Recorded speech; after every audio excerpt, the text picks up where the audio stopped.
So this is my oil cooler, this is my power steering cooler, and this is where they're supposed to be mounted to.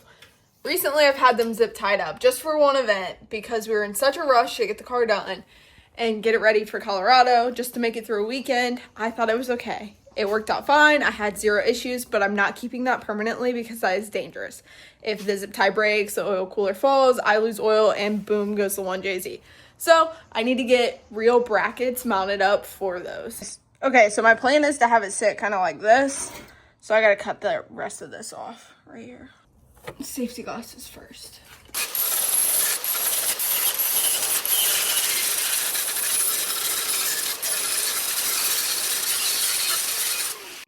I didn't lose a limb, so that's good. Okay, I just kind of wanted to make it smooth so it would sit flush. I have this paint, but it's not really the same color. It's what I used for my valve cover. It'll work though, so it doesn't rust any more than it already is.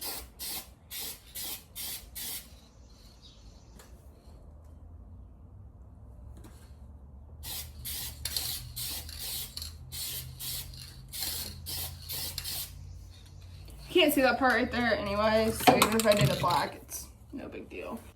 I want to be able to utilize these holes right here, so I think I can reach to the, I can reach to the opposite side, so that'll work. Okay, so I found this random nut and bolt that work perfectly together, and they fit right in the hole, so I'm going to get that mounted up. And then I just used this bolt right here that was already here for that side. I just had to drill out the oil cooler a little bit because the hole was a little too small for the bolt to fit in, but it's fine. Before I do anything else, I want to make sure the oil or the intercooler actually fits with that there. So I'm gonna do like a little mock-up where it's normally mounted. Oh yeah, we have plenty of room, so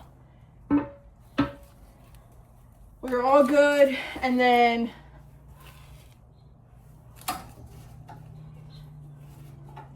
the radiator sits behind this little bar right here. I don't know if you can see it. It sits behind this little bar right here, so I don't have to worry about the radiator at all.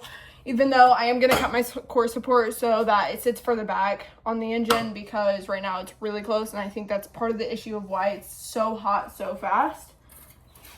The only thing I need to do is tighten these bolts down. And then I need to make a top bracket, which I think I'm going to connect it to the intercooler bracket.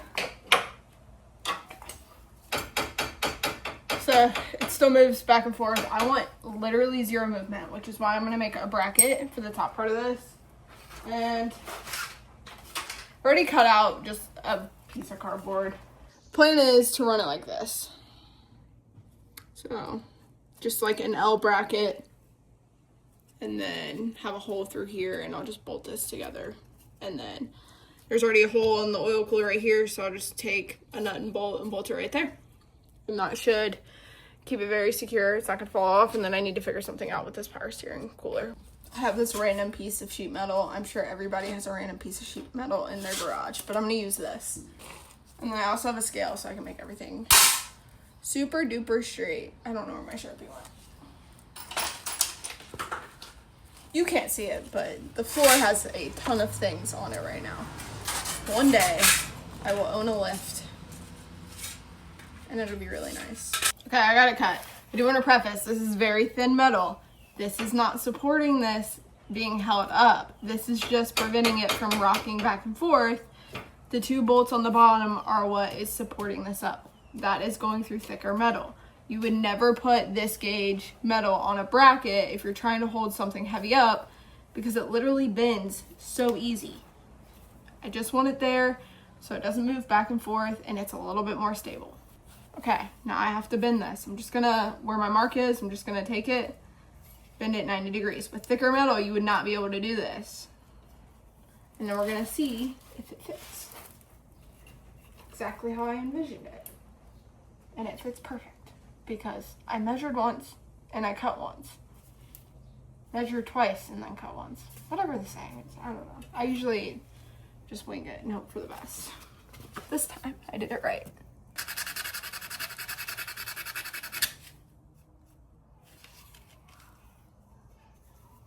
Okay, we are smooth as butter. I'm gonna drill a hole in there that's a little bit bigger than my mark so that a bolt will fit through both sides. Perfect, my drill battery died literally as I was drilling that last hole. So it is almost 3 o'clock and this truck is actually going to the dealership today. So I gotta get some cars moved around so I can pull it out. We're gonna throw a scanner, one of my buddies is gonna throw a scanner on it and see what's actually wrong with it before we just toss a transmission in it. So the truck does drive, but it's really rough, especially when it shifts and when you're going from like park to reverse, it thuds really bad. Scan didn't go good. This thing does need a new transmission, so that really sucks. Bracket's done. I painted it silver. It looks the same, but it won't rust. Painted these two, so they're not so ugly. All right, it's all bolted down, and this thing is solid. It is not going anywhere. I'm not a fabricator whatsoever, but I can make a bracket that'll work for the long time, even if it's not that pretty. Okay, now that I have the oil cooler all hooked up, I have to hook up all the power steering stuff before I can do the power steering cooler bracket because I want to make sure that the lines fit and everything. Oil cooler's on, power steering cooler is not on. I've been sitting here for like 25 minutes trying to figure out how I want to mount this, and I have no idea. Okay, power steering cooler is mounted. I just put some rib nuts down here and bolted it in. It's solid, not moving anywhere. This is broken, so I just tied it out of the way. I gotta mount this up again. This side is broken as well. The front end of this entire car has been wrecked multiple times because of my poor driving skills. So nothing really fits up in the front end. It's all crooked. You can't really tell with the bumper on anyway, so it doesn't matter. Okay, I just have to get these hoses on and then we're all good. Okay, so this hose is real close and I'm afraid that it's going to slice it open. So what I'm gonna do is I'll end up cutting this when I go to mount this. I have to weld it on there. I'm not gonna put bolts in either one of them, so I'll have to do that another day, but it all fits currently right now. So that is all I care about. So here is the oil cooler and the power steering cooler mounted up, not mounted with zip ties. I didn't paint that. I got really lazy and kind of annoyed with trying to figure out how I wanted to mount this, but they're solid. They're not going anywhere. But that was a nightmare to get on. Hopefully in a couple days, the fire ring for the manifold will come in and I can get the new turbo on. They did ship it out today, so I should see here soon.